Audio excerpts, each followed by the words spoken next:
Person a person B को 1000 rupees का loan देता है ना, on the rate of interest बोलता है कि 20% का रेट ऑफ इंटरेस्ट रहेगा। तो लेकिन अब एक साल के लिए मान लो कि ये बात ही कर रहा है एक साल पे, नेक्स्ट ईयर बी के पास मतलब कितना पैसा हो जाएगा, मतलब ए का कितना पैसा हो जाएगा, तो बोलेगा कि 1000 तो है ही प्लस 200 मोर, ठीक है, तो दोनों मिला के हो जाएगा 1200। ये बात समझ में आ रही तुम लोग को? 1200 रुपीज जो है ये बी के पास अमाउंट हो जाएगी ए के लिए। अब बी बोलता है कि नहीं, हम ये पैसा अभी आपको नहीं देंगे, है ना, हम नेक्स्ट ईयर देंगे। तो ए बोलता है कि फिर तो आपके पास लोन अमाउंट 1200 हो गया ना, क्योंकि अब आपके पास 1200 रुपीज मेरा है, तो every year it will be a new loan. पिछली बार हम क्या कर रहे थे, सिंपल इंटरेस्ट में हम लोन अमाउंट वही मान रहे थे, and every year the interest was 200 rupees.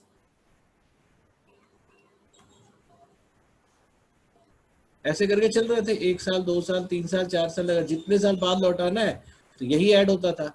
लेकिन सिंपल इंटरेस्ट में बेसिकली लोन जो है 1 साल का ही है। अब आप अगर नहीं लौटा रहे हो तो नेक्स्ट ईयर वो पूरा अमाउंट आपका फिर से लोन बन जाएगा, तो और रेट ऑफ इंटरेस्ट तो वही है, फिक्स है, तो फिर से पूरा अमाउंट जो है आपको इस पूरे अमाउंट का 20% देना पड़ेगा, विच इज 240 रुपीज। तो फिर से सेकेंड ईयर के एंड में, ये at the end of first year है, और at the end of second year जो हो जाएगा 1440 आपका लोन अमाउंट हो जाएगा। अब ये फिर से नया लोन अमाउंट हो गया, क्योंकि ये आपका पीरियड खत्म हो गया लोन का। अब अगर आप फिर नहीं लौटा रहे हो, इसमें मतलब प्रिंसिपल चेंज होता रहेगा। यस, एवरी जैसे ड्यूरेशन उसमें कांस्टेंट था, तो इसमें हर ईयर पे चेंज होता रहेगा, क्योंकि ये लोन अमाउंट ही 1 साल का होता है। अगर आपने नहीं लौटाया तो next year it will be a new amount, है ना, विथ मतलब एडिशन ऑफ इंटरेस्ट, ठीक है। तो अब फिर से इस सेकेंड ईयर के बाद आपने फिर से पैसा नहीं लौटाया तो आपको फिर से 20% इंटरेस्ट देना पड़ेगा, और 20% इंटरेस्ट अगर दोगे तो 288 रुपीज फिर से देना पड़ेगा, तो 161728 इतना फिर से आपका हो गया थर्ड ईयर की लास्ट में। ये बात समझ में आ रही सबको? बोलो यस सर। एवरीवन। हाँ Yes, ना sir. चैट वैट पे लिख दो, कुछ तो कर दो। Yes sir. तो आपने क्या समझा इसको? स्टेटमेंट में अगर बोलेंगे विदुषी तो क्या बोलेंगे बताओ? कैसे समझाओगे किसी को? अगर तुम्हें किसी को समझाना पड़ेगा कि कंपाउंड इंटरेस्ट क्या है तो क्या बोलोगे? बोलो सर कि मतलब every year the amount which is given by A would be मतलब हर बारी percentage won't principal won't be constant. Sir, It would keep on changing. interest on the end of every annual year. Interest on the amount. Interest on the end of amount every year. खुद नहीं, ये क्या है? ऐसे कोई समझेगा बताओ? मतलब सर हर साल के एंड में जो आपका अमाउंट प्लस इंटरेस्ट होता है नेक्स्ट ईयर, उसके बेसिस उन टोटल का जो इंटरेस्ट उन टोटल के इंटरेस्ट के साथ जो लिया जाता है वो कंपाउंड इंटरेस्ट होता है। Still not clear sir.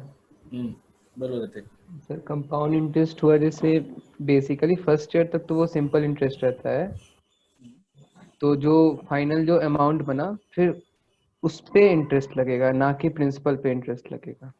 कुछ और अच्छा बोलो ना भव्या, तुम बोलो। The compound interest is calculated on previous year's amount. Addition of interest on the principal amounts to the amount of the next, like it becomes the principal of the next year. Principal plus interest of the first year becomes the principal for the second year. चलो ये थोड़ा सा फिर भी constructive हुआ कि इससे कोई समझेगा। थोड़ा और अच्छे से बताओ कोई एक्सप्लेन करके। तुम एक मिनट रुको, जो नए बच्चे हैं ना उनसे बोलो, इन लोगों की रैगिंग लो यार तुम लोग। जो पुराने बच्चे नए बच्चों की रैगिंग क्यों नहीं लेते हैं? दीपाली बोलो तुम। Every year the principal amount increases by the rate of interest. हाँ ये भी ठीक है, रेट ऑफ इंटरेस्ट नहीं बोलेंगे ना, मतलब ये तुमने Interest. बोले थे तुम्हें, हाँ रेट ऑफ इंटरेस्ट, हाँ इंटरेस्ट से बढ़ जाएगा, तो जो every year the new principal will be, मतलब the old principal added to the interest, मतलब added to it with its Sir, interest. Sir ये भी कह सकते हैं ना कि इट्स इंटरेस्ट ऑन इंटरेस्ट। हाँ ये भी बोल सकती हो कि कंपाउंड इंटरेस्ट में हमें इंटरेस्ट पे भी इंटरेस्ट देना पड़ता है ना उतने टाइम का, ये बात तो ठीक है। तो अब चलो ये सब लोगों के पास एक आइडिया हो गया कि व्हाट इज दिस। अब मैं इसको कैलकुलेशंस के डिफरेंट डिफरेंट तरीके तुम्हें डिस्क्राइब करने की कोशिश कर रहा हूँ। जैसे मान लो कि एक प्रिंसिपल है P विच इज 8000, ठीक है, ये कोई भी अमाउंट हो सकता है, आप अपने एंड पे अपना ले सकते हो। रेट ऑफ इंटरेस्ट है 10%, ठीक है। ध्यान से देखना, ये पिक्चर समझ गया तो सब चीज क्लियर हो गई। At the end of first year interest क्या होगा? 800. 800। Is everybody okay with this?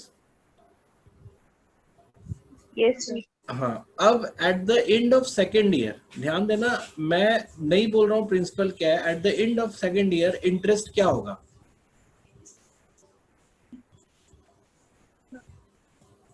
तो आप बोलोगे ना कि अब नया जो इंटरेस्ट है ये पुराने सारे अमाउंट पे देना पड़ेगा। पुराना सारा अमाउंट आपका 8800 है ना, तो 8800 का 10% 880। तो जो आपने जोड़कर 10% निकाला है, जोड़कर 10% निकाला है कि पहले इसको जोड़ दिया, तो ऐसे समझो, एक बात समझो कि A प्लस B का आपने जोड़कर 10% निकाला, तो ये तो सेम बात हो गई ना कि हम A का 10% निकाल लें और फिर उसको B का 10% से जोड़ दें। ये इसमें कोई दिक्कत है तुम लोगों को? तो मैं पहले ही बताया कि परसेंटेज जो है वो एडिटिव प्रॉपर्टी रखता है ना। तो A प्लस बी का जो 10% है वो A का 10% और B के 10% के जोड़ के बराबर होगा। ये क्लियर हो तुम लोग? Yes sir. Everyone? Yes, sir. Yes, sir. किसी को नई क्लैरिटी है तो पूछो। तो बेसिकली हुआ क्या कि मैं बोल रहा हूँ कि डोंट टेक दिस एफर्ट, आपको इसको एफर्ट नहीं, आप ऐसा कर लो कि इन दोनों के इंटरेस्ट को अलग अलग लिख लेते हैं। तो 800 का इंटरेस्ट कितना मिलेगा हमें? 8000 का इंटरेस्ट कितना मिलेगा? 800। और 800 का इंटरेस्ट कितना मिलेगा? 80। मतलब ये पूरा अमाउंट है ना, जो ये पूरा अमाउंट है, इसका पूरा मतलब इस दोनों अमाउंट का इंटरेस्ट मिला मुझे सेकेंड ईयर। अब अगर मैं तुमसे बोलूंगा कि at the end of third year हमें क्या इंटरेस्ट मिलेगा, फिर बोलो, एक मिनट रुक जाओ सब लोग, फिर तुम बोलोगे सर ये सबको जोड़ दो, है ना, क्योंकि पूरे सारे अमाउंट पे आपको, क्योंकि ये पूरा ही लोन अमाउंट हो गया ना, इस बार आपने कोई पैसा लौटाया नहीं, तो this entire amount is loan amount. तो अगर हम सबको जोड़ के फिर से 10% निकालते तो फिर तुम्हारा ऐसे आता 9680 का 10% निकालते तो 968 आता। तो हमने बोला कि इसको ऐसे ना सोच के हम क्या करेंगे, सबके अलग अलग 10% निकलेंगे। तो पहले वाले का 8000 का 10% कितना होगा? 800। 800 का 10% कितना होगा? 80। फिर से 800 का 10% कितना होगा? 80। फिर 80 का 10% कितना होगा? 8। अब ये थर्ड ईयर का इंटरेस्ट है, ठीक है। ध्यान से सुन रहे हो ना, तुम लोग को समझ में आ रहा है ना ये क्या है, मतलब इसका मैकेनिज्म क्या है। और जस्ट फॉर अ चेक तुम्हें ये वो करा दूं, एक नंबर ध्यान दिला दूं। जैसे फर्स्ट ईयर में एक एंट्री थी इंटरेस्ट की, ठीक है, फर्स्ट ईयर में एक एंट्री थी क्योंकि सिर्फ प्रिंसिपल पे इंटरेस्ट देना था। सेकेंड ईयर में देखो 2 एंट्री हो गए, ठीक है। थर्ड ईयर में 4 एंट्री हो गए। तो अगर हमें फोर्थ ईयर का निकालना है, फोर्थ ईयर के में तो कितने एंट्री हो जाएंगे? 8 हो जाएंगे, क्योंकि इन सब पे हमें इंटरेस्ट देना पड़ेगा, क्योंकि अब ये सारा अमाउंट जो है ये हमारा प्रिंसिपल हो जाएगा फॉर द फोर्थ ईयर। तो फिर से अगर हमें देना पड़ेगा तो फिर से 800 लिखना पड़ेगा 8000 के लिए, 80 लिखना पड़ेगा इस 800 के लिए, एक और 80 लिखना पड़ेगा इस 800 के लिए, इस 80 के लिए 8 लिखना पड़ेगा, फिर इसके लिए 80 लिखना पड़ेगा, फिर इसके लिए 8 लिखना पड़ेगा, फिर इसके लिए 8 लिखना पड़ेगा, और फिर इसके लिए 0.8 लिखना पड़ेगा। टोटल 8 एंट्रीज होंगे। ये बात समझ में आ रही है? अब तुमसे अगर कोई पूछे कि 2 साल का कंपाउंड इंटरेस्ट बताओ, तो कितना बताओगे? 800 plus 880. 800 प्लस 800 प्लस 80, ठीक है, मतलब सिर्फ आप इंटरेस्ट जोड़ दोगे। अगर मैं बोलूंगा 2 साल के बाद कंपाउंड बताओ, तो मतलब कंपाउंड कह रहा हूं मैं, अमाउंट बताओ तो 9680. यस, आप 8000 भी जोड़ लोगे। ये बात समझ में आ रही? हाँ, मतलब अगर अमाउंट पूछ रहा है तो पूरा प्लस करना है, सिर्फ इंटरेस्ट पूछ रहा है तो इंटरेस्ट करना है। तो now this type of representation जो हम मोस्टली यूज करेंगे, फिलहाल अभी इसको भूलते हैं। ये चीजें, दोनों चीजें सबको क्लियर हो गई ना? बोलो किसी को नहीं क्लियर हो तो आगे बढ़े। Yes, sir. ठीक है,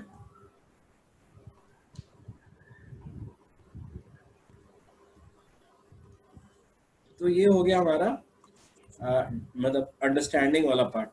अब एक नए तरीके से इसको देखते हैं हम लोग, ठीक है।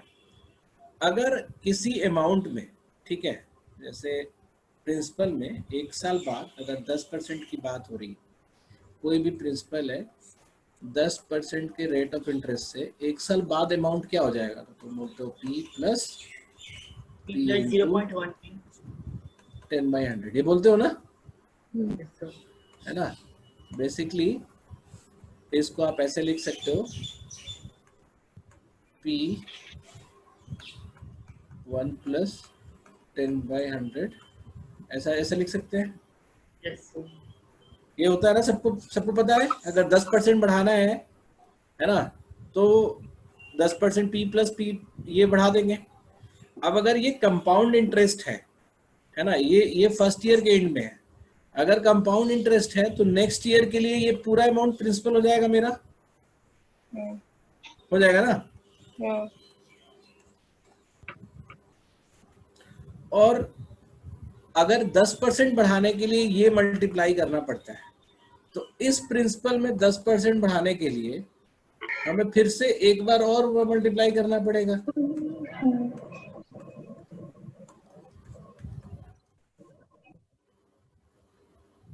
ये बात समझ में आ गई? Yes, sir. अच्छा, Yes, तो sir. अब सेकेंड ईयर के लास्ट में ये पूरा प्रिंसिपल हो जाएगा, विच इज 1 प्लस 10/100 का स्क्वायर। अब फिर से 10% बढ़ाना है, तो आप फिर से मल्टीप्लाई कर दोगे भाई।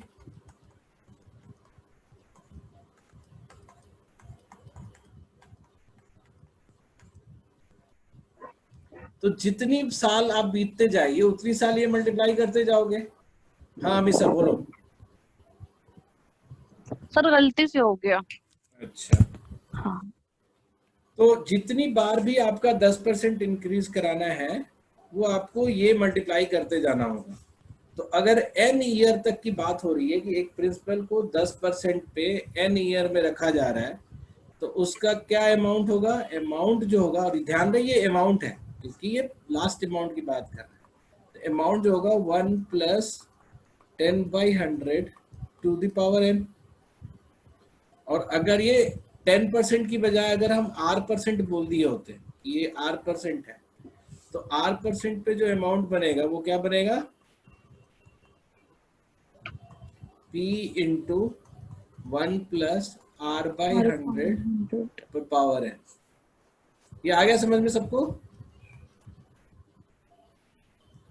तो ये फॉर्मूला जो है हम लोग जनरली पढ़ते थे बचपन में कि compound interest is equal to P 1 plus r/100 to the power n।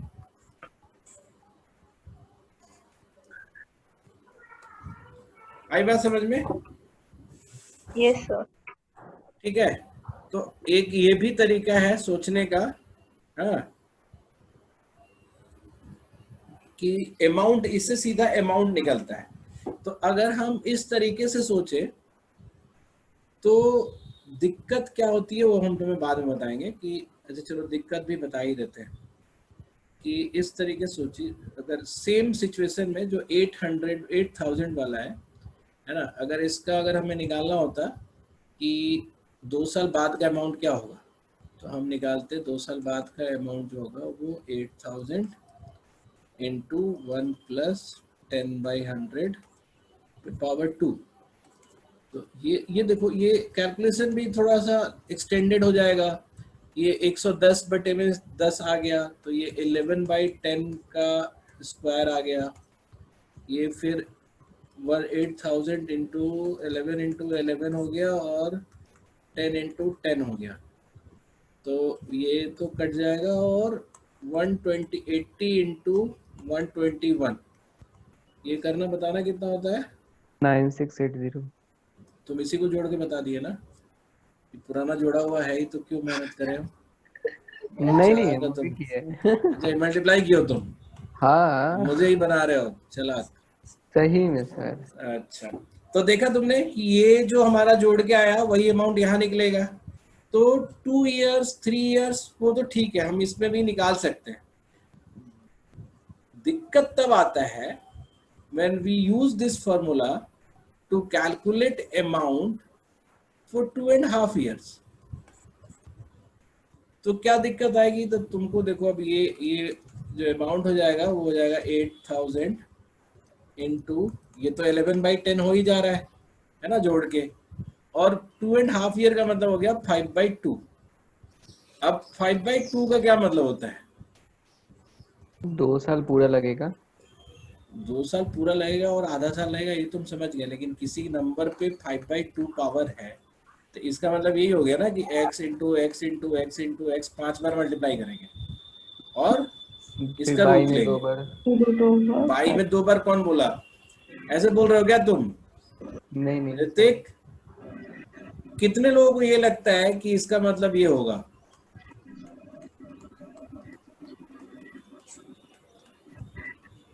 ऐसा कितने लोगों को लगता है बताना जरा सा। नहीं लगता। नहीं ये नहीं। कोई तो होगा, किसी को तो लगता होगा, हाँ बोलो जरा सा। मुर्गा बनवाया अभी हम, लगता है किसी को ऐसे? ऋतिक बोला ना तुमने बाई में 2 बार। नहीं सर नहीं बोले। झूठ बोल रहे हो तुम। मुंह से निकल गई। इसका मतलब ये नहीं होता है। 1/2 का पावर का मतलब होता है अगर x पे 1/2 का पावर है तो इसका मतलब होता है रूट 1/2 का पावर रूट, और x पे पावर 5 का है तो अगर 5 भी है तो पहले 5 बार x को मल्टीप्लाई करना पड़ेगा।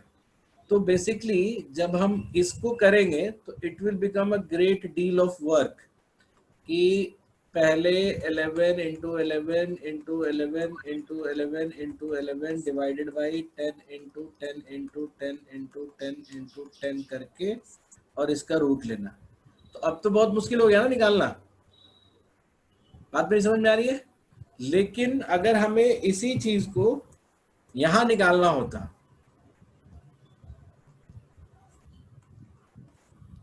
टू एंड हाफ ईयर के लिए निकालना होता, ठीक है, तो यहाँ पे 2 साल का तो यही होगा, 2 साल में तो कोई चेंज होगा नहीं। हाफ ईयर के लिए जो 3rd ईयर का सब मिल रहा है उसका आधा आधा ले लो, तो 440 40 और 4, ठीक है। तो देखो अब कितना आसान हो गया। अगर हमें अमाउंट निकालना था 2.5 ईयर के बाद तो 8000 तो है ही, प्लस ये 800 फर्स्ट ईयर का, ये फर्स्ट ईयर का इंटरेस्ट, 800 प्लस 80 सेकेंड ईयर का interest, plus 800 plus 80 plus 80 plus 8, ये सॉरी आधे साल का लिखना था ना हमें, तो इन सब का आधा 400 प्लस 40 प्लस 40 प्लस 4, ये आधे साल वाला इंटरेस्ट। तो ये फर्स्ट ईयर, ये सेकेंड ईयर, ये 3rd year, sorry half year का इंटरेस्ट है बात का। ये बात समझ में आ गई सबको? Yes sir.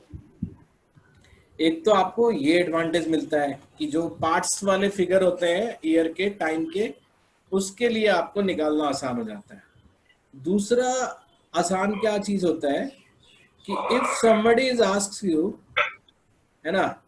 अगर कोई तुमसे बोलता है कि what is the interest same amount पे, मतलब प्रिंसिपल हमारा 8,000 ही है और रेट ऑफ इंटरेस्ट 10% ही है, so what is the interest for the third year.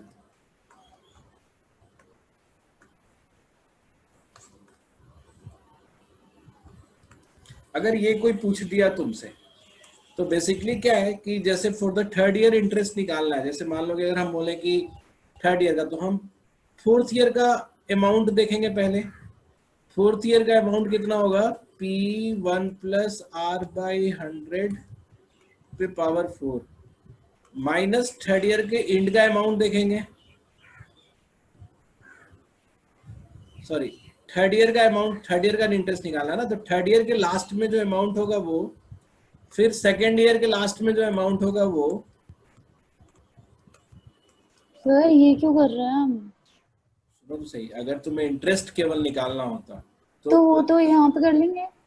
वही तो मैं बता रहा हूँ कि अगर इस तरीके से हम कर रहे होते तो हम ये करते ना, पहले थर्ड ईयर के एंड का अमाउंट लेते, फिर सेकेंड ईयर के एंड का अमाउंट लेते, उसको सब्सट्रैक्ट करते तो हमको इंटरेस्ट ऑफ थर्ड ईयर मिलता।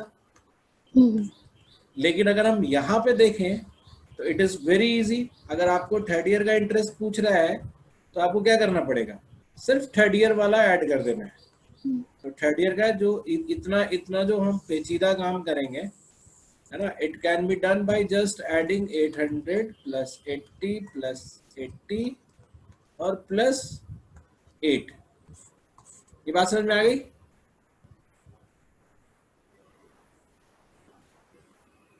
बोलो। नहीं, एक बार फिर से समझा दो। क्या? तो यही से इंटरेस्ट फॉर थर्ड ईयर पे क्या समझा रहा है, ऊपर वाला नीचे वाला क्या है? सर मुझे ये वाला तो समझ आ गया, जो 800 प्लस 80 प्लस 80 प्लस 8 वाला। आपने ये फॉर्मूला वाला बताया, इससे मुझे समझ नहीं आया कि इंटरेस्ट कैसे निकलेगा। अरे देखो, जैसे तुम्हारा जो फर्स्ट ईयर का अमाउंट है ना, जैसे A1, ये कितना है, प्रिंसिपल प्लस फर्स्ट ईयर का इंटरेस्ट है। हाँ।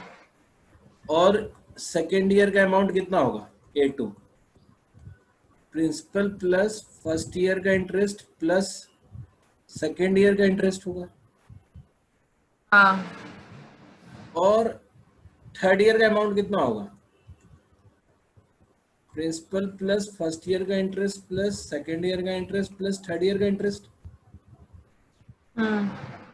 अगर मैं सिर्फ थर्ड ईयर का इंटरेस्ट पूछ रहा हूं तो A3 माइनस A2 कर देंगे ना, तभी तो ये आएगा। सर ठीक है। हाँ, तो वही मैंने किया कि थर्ड ईयर का इंटरेस्ट पूछा गया था, तो थर्ड ईयर का अमाउंट माइनस सेकेंड ईयर का अमाउंट, तो मेरे पास थर्ड ईयर का इंटरेस्ट मिलेगा। ठीक है? Okay sir. तो जैसे ही I1 ही लिखना चाहिए था हमको, ये I1, ये I2, और इसमें क्या होगा, थर्ड ईयर का अमाउंट होगा, I1 भी लेंगे, I2 भी लेंगे और I3 भी लेंगे। और I1 से बड़ा I2 है, I2 से बड़ा I3 है, दैट यू नो। तो अगर तुम्हें केवल I3 निकालना है तो A3 माइनस A2 कर देंगे तो हो जाएगा। वही चीज मैंने यहाँ किया, but basically you mostly need to use this, आपको इसी यूज करने में आपका हो जाएगा। अब इसमें एक जस्ट मिनट, जरा होल्ड करो।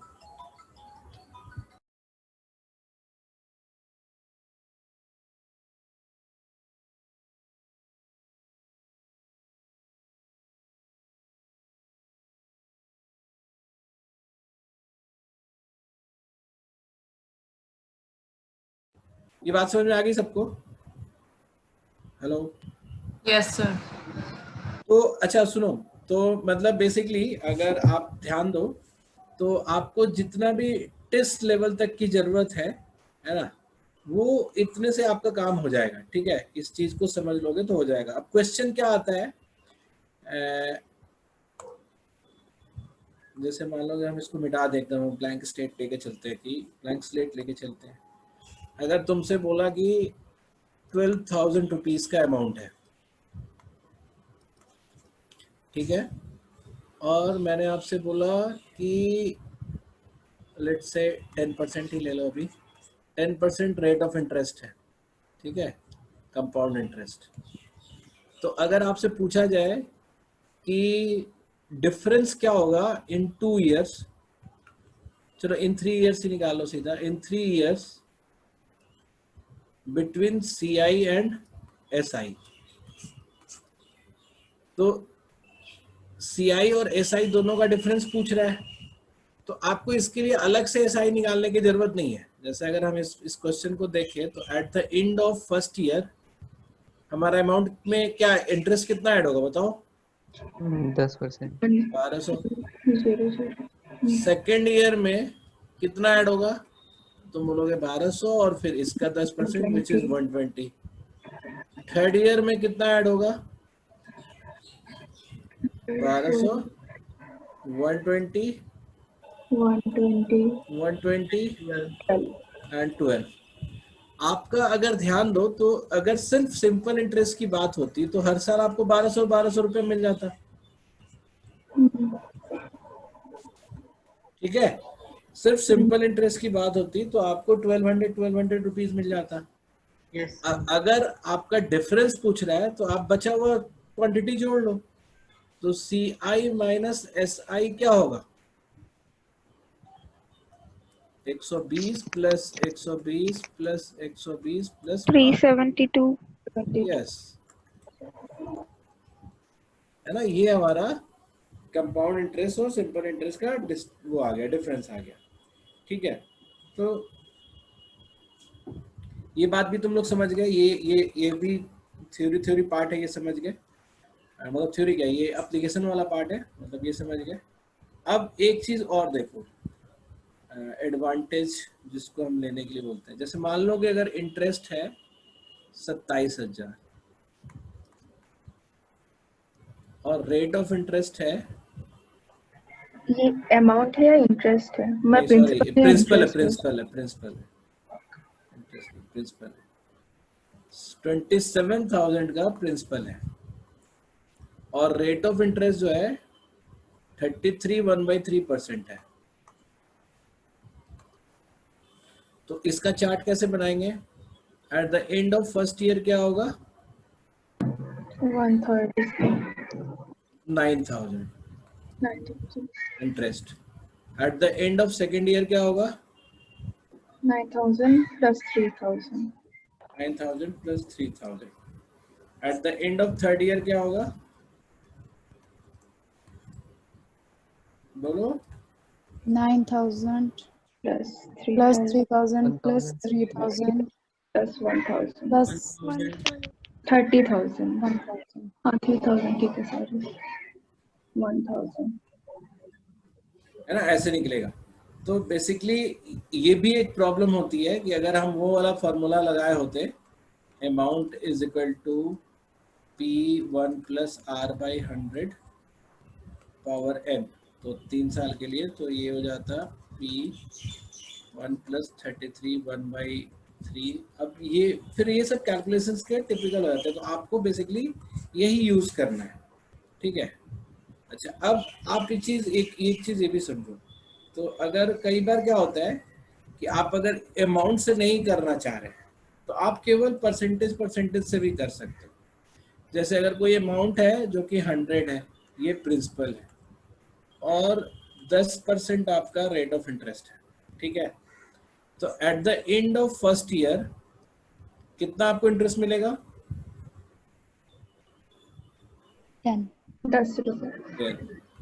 At the end of second year कितना मिलेगा? ये 10 और ये 1। टोटल इंटरेस्ट कितना मिला आपको? 21। तो आप ऐसे भी निकाल सकते हो कि 100 रुपीज पे 21 है, यानी 2 साल की अगर बात हो रही है, जैसे मान लो किसी ने बोला कि 7,000 का 10% पर एनम सिंपल इंटरेस्ट से 2 इयर्स का इंटरेस्ट बताओ, तो हम वो चार्ट ना बना के हम सीधा 7,000 का 21% निकाल सकते हैं, वो हमें इंटरेस्ट मिल जाएगा। ये बात समझ में आ रही है? तो आप केवल परसेंटेज से भी परसेंटेज टोटल कंट्रीब्यूशन निकाल सकते हो, और it is true for all quantity.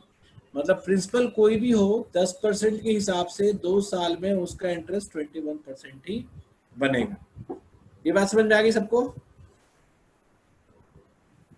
Bhavya कहाँ हो तुम? यही हूँ सर, आगे आगे।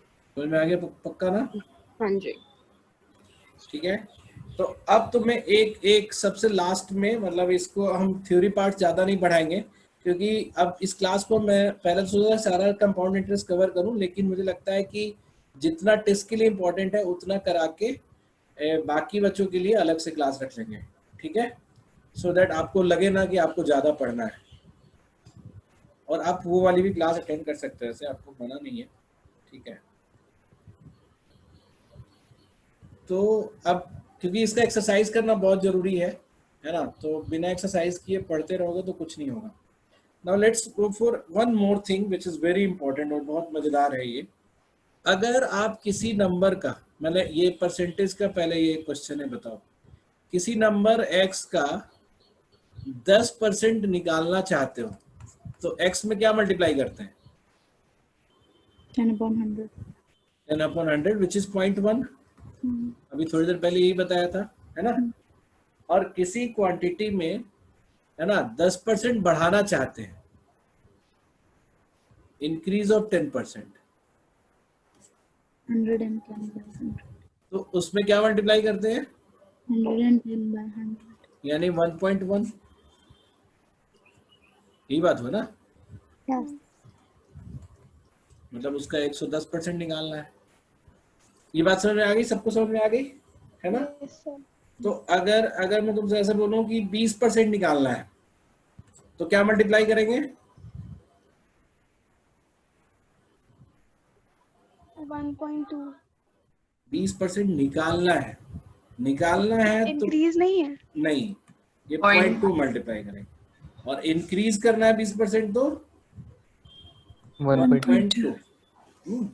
तो बेसिकली अगर 20% इंक्रीज करना है तो आप P में 1.2 मल्टीप्लाई कर लो, या यही बात हो गई 120/100 मल्टीप्लाई कर लो, या यही बात हो गई कि 20% की वैल्यू 1/5 होती है ना, तो बढ़ के 6/5 हो जाएगा, तो P में 6/5 मल्टीप्लाई कर लो। ये तीनों चीज एक ही है। ये बात समझ में आता है सबको? Yes, sir. है ना? 20% का इंक्रीमेंट के लिए इस तीनों में से कोई भी काम आप कर सकते हो। Is everybody clear about this?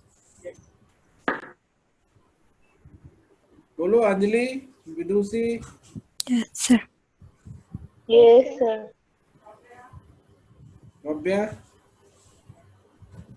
बोलो। Yes sir. पक्का ना? तुम इतने डाउटफुल यस सर बोलती हो। मैंने पुराना नहीं देखा ना, दोनों एक साथ देखूंगी तो और पक्का हो जाएगा। अच्छा ठीक है, बट ये तो परसेंटेज का कंसेप्ट था ना, इसमें हाँ ये तो बोला था। ये तो तीनों पता है ना। मतलब अब मैं तुमसे अगर ऑल ऑफ सडन तुमसे पूछूं कि अगर मुझे 14 2/7% इंक्रीज करना है प्रिंसिपल में, तो क्या मल्टीप्लाई कर सकते हैं? 8/7। 1/7। 1 बाई नहीं, बढ़ाना है, इंक्रीज करना। 8/7। तो 8/7। 8/7, या आप ऐसे भी कर सकते थे P इंटू 114/7/100, और इसको फिर पॉइंट में लिखने में आपको फिर ये करना होता 1.14, और इसके बाद ये जो 2/7 है ये 28 से शुरू होके ऐसे ये आगे बढ़ता जाता है ना। तो ये हम जनरली यूज नहीं करेंगे क्योंकि कंप्लीट डेसिमल नहीं है, तो या तो हम ये यूज कर सकते हैं या तो ये यूज करेंगे। हमारे मोस्ट इजी ये होगा।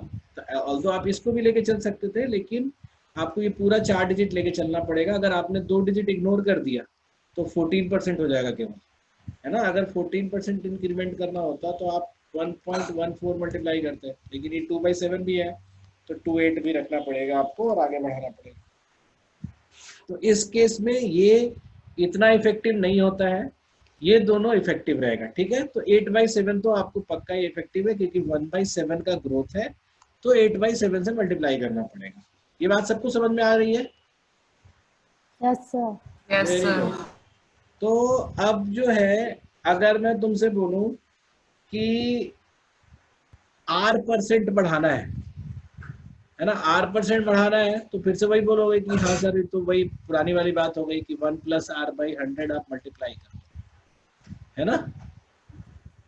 यही कर रहे थे ना अमाउंट के लिए, कि जैसे 1 साल के अमाउंट में R% बढ़ाना है तो ये बढ़ा देते हैं, है ना। जैसे 20% था तो 120/100 करना है, तो ये इसी चीज को हम ऐसे भी लिख सकते हैं, P100 + R/100 लिख सकते हैं, ठीक है। बोलो, R% बढ़ाना है तो ये मल्टीप्लाई करेंगे। हाँ जी। जैसे 10% के लिए 100 + 10/100 कर रहे थे ना, 110/100, तो वही चीज तो है ये। तो अगर आपको कभी पता चले कि a number has got multiplied by, अगर रिवर्स में आपसे पूछूं कि a number has got multiplied by 1.25, तो कितना % ग्रोथ हुआ है इसमें? 12.5। कौन है ये, नाम बताओ। सॉरी। हाँ, सृष्टि थी तुम? हाँ। कान पकड़ो। 25 कौन बोला?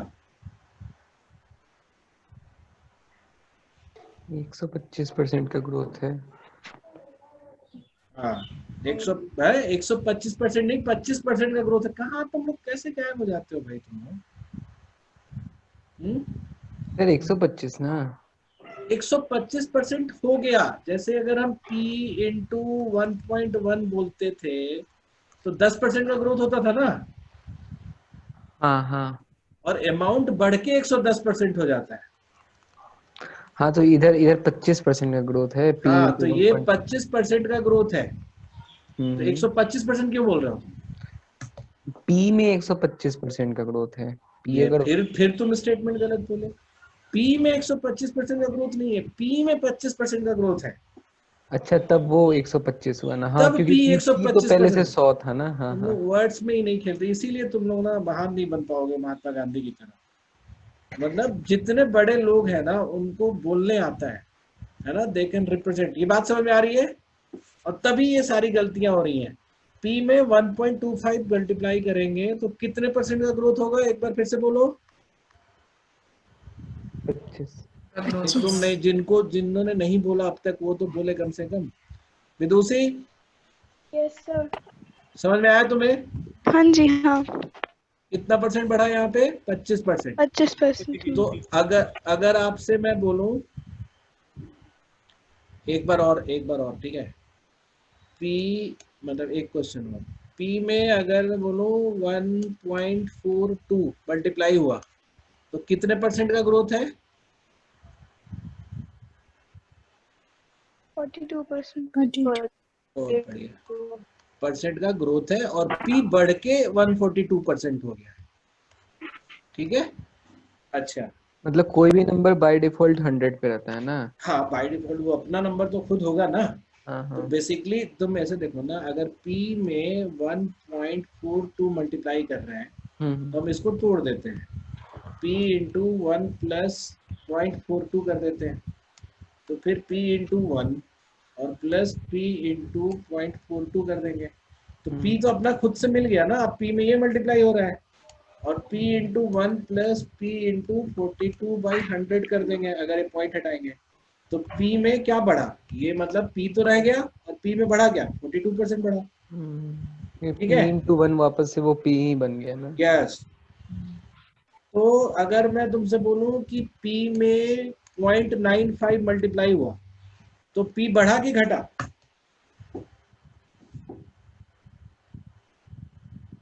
अंजलि बोलो, P बढ़ा कि घटा? कोई नहीं सर बोलेगा। 5% से डिक्रीज हुआ। Very good. ये विदुषी बोली ना? किसने बोला हाँ ये? जी सर। Yes sir. अंजलि, तुम्हें समझ में आया ये क्या हुआ? हाँ सर, हाँ सर। 0.95 का मतलब हो गया, इसको अगर हम ऐसे विजुलाइज करें तो 1 माइनस 0.5 हो गया, सॉरी 0.5 हो गया।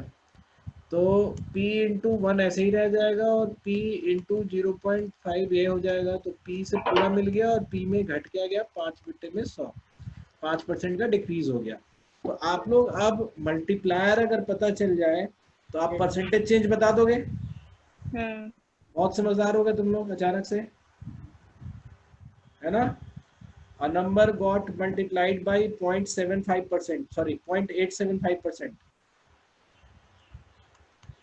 P into 0.875, सॉरी परसेंट नहीं 0.875।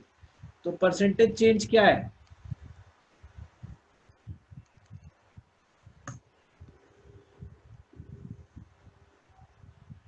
सर 12.5% का डिक्रीज है, 12.5। वेरी गुड, 12.5% का डिक्रीज है। क्यों? क्योंकि अगर 1 में से देखा जाए तो ये 1 से कितना घट रहा है, 1 माइनस 0.125 कम हो रहा है। ठीक है, तो ये जो 1.125 कम हो रहा है ये तुम्हारा 12.5%। ठीक है, ये बात समझ में आ गई। अब हम आते हैं वापस कंपाउंड इंटरेस्ट। तो कंपाउंड इंटरेस्ट में CI में आपने ये देखा कि P में अगर हमें 10% का इंटरेस्ट मिल रहा है तो at the end of 1 year P into 1.1 हो जाएगा, हो जाएगा ना amount. Yes, sir. Yes sir. At the end of second year 1.1 into 1.1 हो जाएगा, क्योंकि अब ये पूरा प्रिंसिपल हो गया ना। अब आपसी समझ में आ रहा है? Yes sir. तो अब अगर हम, चलो इसको हम वो उसी में लिख देते हैं, फ्रैक्शन में ही लिख देते हैं, तो अगर तुम थोड़े कंफ्यूज हो रहे हो तो मल्टीप्लायर बेसिकली हर साल का सेम है, भले ही इंटरेस्ट अलग मिल रहा है क्योंकि प्रिंसिपल चेंज हो गया, मल्टीप्लायर हर साल का चेंज है, ये सेम है। At the end of third year आपका फिर से एक बार और मल्टीप्लाई हो जाएगा।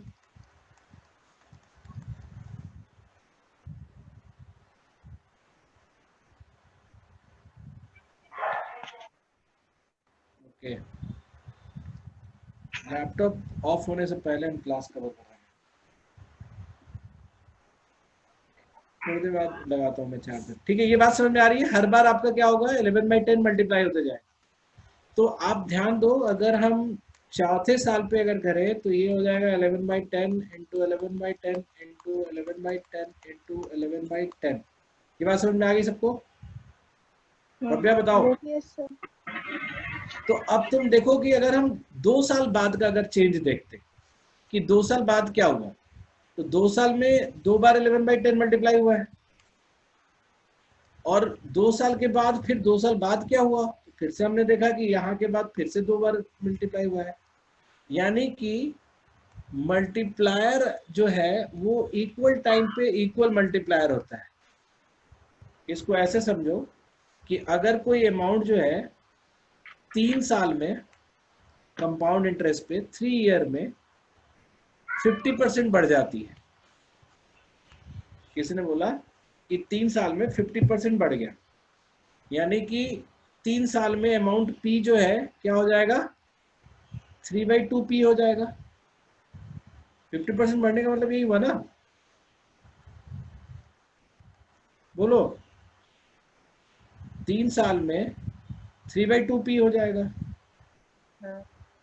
तो ये बात की गारंटी है कि फिर अगले 3 साल में फिर से इसका 3/2 और बढ़ जाएगा। मतलब जो हमारा मल्टीप्लाई हुआ है पहले उस समय का 3/2 है, तो एक बार और 3/2 मल्टीप्लाई। ये बात समझ में आ रहा है? इक्वल टाइम पे इक्वल मल्टीप्लायर, इक्वल टाइम पे इक्वल मल्टीप्लायर। ये बात सबको समझ में आ गई? बोलो। Yes, sir. तो इसका फायदा क्या होता है कि जैसे मान लो कि अगर हमें पता चल गया कि P जो है अगर 7 साल में डबल हो जा रहा है तो 7 साल और बाद कितना हो जाएगा? 4 times. 4 times P। और फिर से 7 साल बाद कितना हो जाएगा? 8 टाइम्स हो जाएगा ना? Yes sir. तो इस पे हो सकता है, तो इस पे क्वेश्चन पूछ दें। ठीक है, तो अब मैं ये कह रहा हूँ कि अगर तुमसे मैं पूछूं एक सिंपल सा क्वेश्चन कि मतलब एक नहीं सिंपल सा, एक तो मैं एक लास्ट में एक छोटा सा ट्रिक दे देता हूँ। मैं ट्रिक क्या है, ये नॉर्मल वो है कि अगर तुमसे मैं पूछूं कि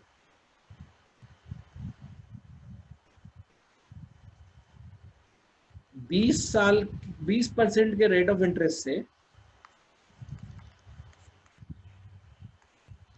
कितने टाइम में अमाउंट डबल होगा? कितना टाइम में अमाउंट डबल होगा, ये सोचो तो जरा सा एक बार। 4 years. 4 ईयर में तो 80% मतलब हाँ मतलब 4 ईयर में हो सकता है, लेकिन एक बार दिखाओ उसको करके देखो। तो मैं एक मिनट चार्जर लगाता हूँ, होल्ड करो।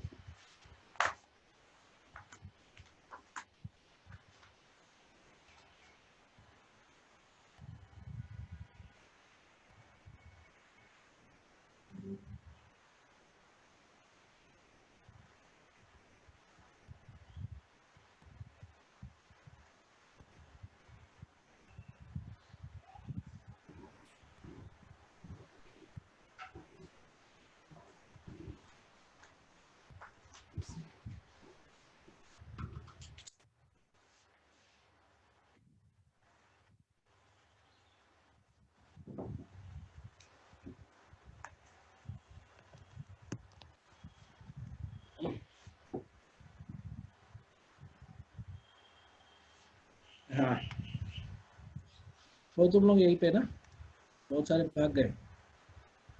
तो अगर हम 20% का देखें तो अगर 100 रुपये का अमाउंट लें तो फर्स्ट ईयर में तुम्हारे पास कितना, फर्स्ट ईयर के एंड में कितना हो जाएगा? 120। 20। फिर ये 20 और प्लस 4, ये फर्स्ट ईयर, ये सेकेंड ईयर, ये थर्ड ईयर का कितना हो जाएगा? 20 प्लस 4 प्लस 4 प्लस इसका 20% हो जाएगा 0.8 है ना। और फोर्थ ईयर में देखें तो 20 प्लस 4 प्लस 4 एक बार इसका एक और 4 ले लेते हैं। फिर इन 3 बार जो 4 है इसका 0.8 ले लेंगे। 0.8 इसका 20% जो लेंगे हम लेंगे इसका 0.016। हाँ 0.016। अब देखो ये जो 4 साल में है मुझे ये 80 तो मिला ही मिला 4 साल कंप्लीट होने पे, ये 80 मिला। और ये जो 4 है ये मुझे 6 बार मिल गया, तो मतलब 124 से तो ज्यादा हो गया ना, सॉरी 104 से ज्यादा हो गया। यानी कि जो अमाउंट डबल होगा वो 4 साल से पहले ही हो जाएगा और 3 साल और 4 साल के बीच में होगा, है कि नहीं? Yes sir. तो आप जो है इसको किसी भी परसेंटेज पे डबल होने का निकाल सकते हो। तो जो मैं तुमको ट्रिक की बात कर रहा था वो ये होता है कि नॉर्मल परसेंटेज पे, नॉट एवरी परसेंटेज, मतलब 8, 10, 12 ऐसे 72% में ये डबल हो जाता है। n is equal to 72/% rate, या अगर तुम्हें परसेंट रेट निकालना है कि कितने साल में डबल होगा तो 72/n। ये लगभग में ये अप्रोक्सीमेट तुम याद रख लेना, इट इज नॉट एक्यूरेट। तो जैसे हमने 20% निकाला था ना, तो 72/20 तो ये 3 पॉइंट समथिंग होगा, तो 3 से 4 साल के बीच में ये डबल होगा। तो अगर तुमसे कोई ऑल ऑफ सडन बोले कि 10% रेट ऑफ इंटरेस्ट से कितने साल में डबल होगा, तो 72/10 करोगे तो 7.2 आता है, मतलब 7वें से 8वें साल के बीच में डबल होगा। ठीक है, थक गया तुम लोग लग रहा है, कोई कुछ नहीं बोल रहा है। सर आंसर क्या होगा, 7 या 8? नहीं, एग्जैक्ट ईयर नहीं आएगा ना, क्योंकि एग्जैक्ट ईयर में नहीं डबल हो रहा है, वो इन बिटवीन डबल हो रहा है। जैसे लास्ट क्वेश्चन में भी जो लास्ट हमने किया था तो उसमें इन बिटवीन डबल हो रहा था, 3 से 4 के बीच में। 4th ईयर पे आके वो ज्यादा हो जा रहा था। ठीक है, बात समझ में आ रही तुम्हें? Yes sir. तुमको पिछले वाले पे नहीं दिख सकता।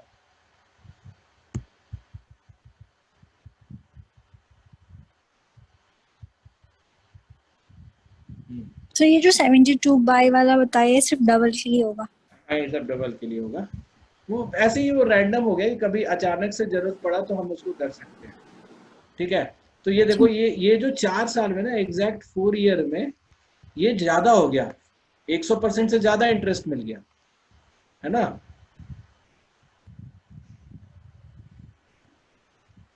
एक 100% से ज्यादा मिल गया, तो 100% से ज्यादा तो हमें चाहिए नहीं ना, डबल होने के लिए एग्जैक्टली 100% चाहिए। बात समझ में आ रही है ना? तो वो 4 साल से थोड़ा पहले हो जाएगा। ठीक है, यस सर।